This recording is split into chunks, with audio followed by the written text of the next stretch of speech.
पाठ 36 लघु कथा लेखन शॉर्ट स्टोरी राइटिंग। साहित्य की जितनी भी विधाएं हैं उनमें कहानी का विशेष स्थान है। छोटा बच्चा हो या बड़ा व्यक्ति, कहानियां सुनने में सबको मजा आता है। बच्चे तो कहानियां सुनने के लिए अपने दादा दादी या नाना नानी के पीछे पड़े रहते हैं। बिना कहानी सुने उन्हें नींद नहीं आती। वास्तव में कहानी सत्य और काल्पनिक घटनाओं पर आधारित होती है और श्रोता के मन को बहुत प्रभावित करती है। जहाँ तक लघु कथा का प्रश्न है तो यह भी कथात्मक विधा है, पर कहानी से भिन्न है क्योंकि दोनों के कलेवर में अंतर होता है। इसलिए दोनों को एक मानकर नहीं चलना चाहिए। किसी भी कहानी को छोटा कर देने से लघु कथा नहीं बन जाती है। हाँ, यह सत्य है कि लघु कथा कहानी के सबसे अधिक निकट होती है। इसीलिए अंग्रेजी में कहानी को स्टोरी कहते हैं तो लघु कथा को शॉर्ट स्टोरी। लघु कथा के प्रमुख गुण हैं संक्षिप्तता, सूक्ष्मता और सांकेतिकता। ध्यान रखिए, लघु कथा का महत्व उसकी लघुता में है जो वह कथा को प्रदान करती है। छोटी छोटी बातों में बड़े अर्थ निकालना उसकी एक खासियत है और अपनी बात संदेश रूप में कम से कम शब्दों में पाठक तक पहुंचाना, इसी में उसकी सफलता छुपी होती है। लघु कथा का सौंदर्य उसकी अपनी शैली, बनावट, कसावट, कथ्य और शिल्प में निहित होता है। लघु कथा की प्रमुख विशेषताएं। कथानक। कहानी में लेखक के पास यह अवकाश होता है कि वह अपने कथानक में घटनाओं को विस्तृत रूप में प्रस्तुत कर सके, पर लघु कथा लेखक यह नहीं कर सकता। पात्र योजना। इसमें मानव के अलावा पशु पक्षी भी हो सकते हैं। कल्पना की उड़ान। लघु कथा में यथार्थ के साथ साथ काल्पनिक अभिव्यक्ति भी हो सकती है, अर्थात लघु कथा में राजा रानी, पशु पक्षी आदि काल्पनिक पात्र भी हो सकते हैं और काल्पनिक घटनाएं भी। शैली। लघु कथा की शैली की सबसे बड़ी विशेषता है बात को संक्षेप में कहना। यदि लघु कथा लेखक में यह गुण नहीं है कि वह अपनी बात संक्षेप में कह सके तो वह अच्छा लघु कथा लेखक नहीं हो सकता। उपदेश की प्रधानता। हर लघु कथा कोई न कोई उपदेश अवश्य देती है, अतः उपदेश की प्रधानता लघु कथा का एक प्रमुख गुण है। संक्षिप्तता। संक्षिप्त होना लघु कथा का सबसे बड़ा गुण है और यही गुण उसे कहानी से अलग करता है। उद्देश्य। हर लघु कथा का अपना कोई न कोई उद्देश्य अवश्य होता है। इस उद्देश्य का पता लघु कथा को पढ़ने के बाद ही चल पाता है।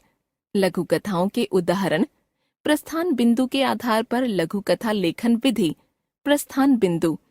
एक गांव में एक गरीब लकड़हारा रहता था।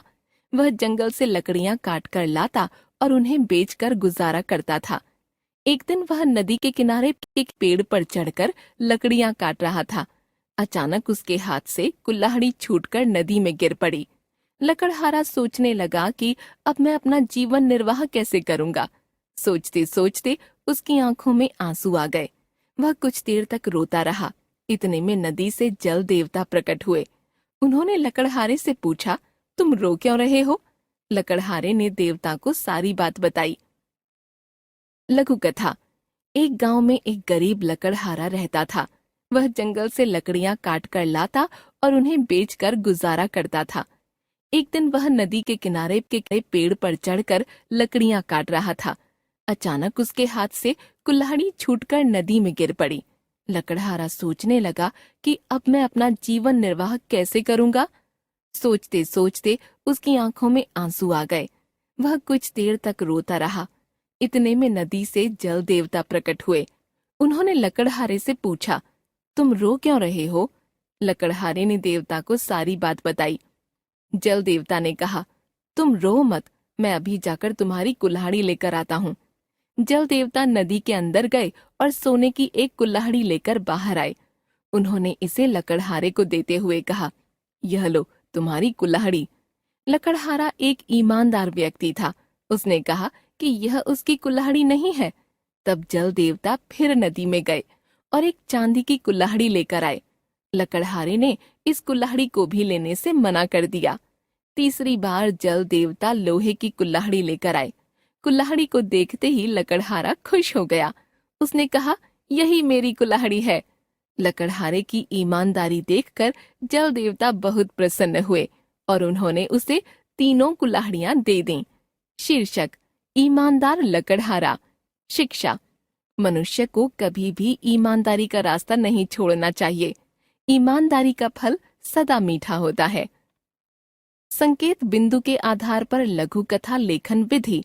संकेत बिंदु: नदी के किनारे एक जामुन के पेड़ पर एक बंदर। नदी में रहने वाले मगरमच्छ से उसकी मित्रता होना। मगरमच्छ को खाने के लिए जामुन देते रहना। एक दिन मगरमच्छ द्वारा कुछ जामुन अपनी पत्नी को खिलाना।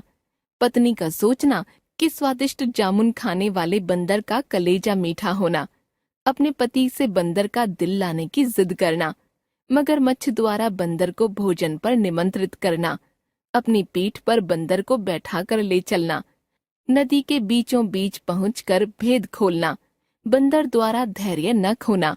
पेड़ की खोखल में दिल को संभाल कर रखने की कहानी बताना। दिल लाने हेतु वापस चलने के लिए कहना। मगरमच्छ द्वारा बंदर को वापस लाना। बंदर का उछलकर पेड़ पर वापस पहुंचना। मगरमच्छ से दोस्ती समाप्त करना। लघु कथा। एक नदी के किनारे एक जामुन के पेड़ पर एक बंदर रहता था। उसकी मित्रता उसी नदी में रहने वाले मगरमच्छ से हो गई थी। बंदर रोज पेड़ से तोड़कर मीठे मीठे जामुन खाता था और मगरमच्छ को भी खाने के लिए देता रहता था। एक दिन उस मगरमच्छ ने कुछ जामुन लाकर अपनी पत्नी को भी खिलाए।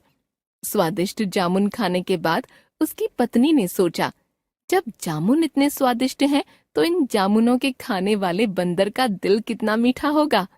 उसके दिल में बंदर का कलेजा खाने की इच्छा पैदा हुई और अपने पति से उस बंदर का दिल लाने की जिद की। मगरमच्छ ने उसे बहुत समझाया पर वह न मानी। पत्नी के हाथों मजबूर हुए मगरमच्छ ने बंदर से जाकर कहा कि उसकी भाभी उससे मिलना चाहती है। उसने उसको भोजन पर बुलाया है। बंदर ने कहा कि वह पानी में कैसे जा सकता है, तो मगरमच्छ ने कहा कि वह उसे अपनी पीठ पर बैठाकर ले चलेगा। अपने मित्र की बात का भरोसा कर बंदर पेड़ से नदी में कूदा और उसकी पीठ पर सवार हो गया। जब वे नदी के बीचों बीच पहुंचे, तब मगरमच्छ ने भेद खोलते हुए कहा कि उसकी पत्नी उसका दिल खाना चाहती है, इसलिए वह उसको अपने साथ ले जा रहा है। मगरमच्छ की बात सुनकर बंदर को बहुत धक्का लगा, लेकिन उसने अपना धैर्य नहीं खोया और बोला, ओह, तुमने यह बात मुझे पहले क्यों नहीं बताई? क्योंकि मैंने तो अपना दिल जामुन के पेड़ की खोखल में संभाल कर रखा हुआ है। पहले ही बता देते तो मैं अपनी भाभी के लिए वहीं निकाल कर दिल दे देता। अब जल्दी से मुझे वापस नदी के किनारे ले चलो, ताकि मैं अपना दिल लाकर अपनी भाभी को उपहार में देकर उसे खुश कर सकूं। मूर्ख मगरमच्छ बंदर को जैसे ही नदी किनारे लेकर आया, बंदर ने जल्दी से जामुन के पेड़ पर छलांग लगाई और क्रोध में भरकर बोला, अरे मूर्ख, दिल के बिना भी क्या कोई जिंदा रह सकता है? तूने मित्रता में धोखा किया है। जा, आज से तेरी मेरी दोस्ती समाप्त। शीर्षक: बंदर और मगरमच्छ। शिक्षा: मुसीबत के क्षणों में कभी भी धैर्य नहीं खोना चाहिए तथा मित्रता का सदैव सम्मान करना चाहिए।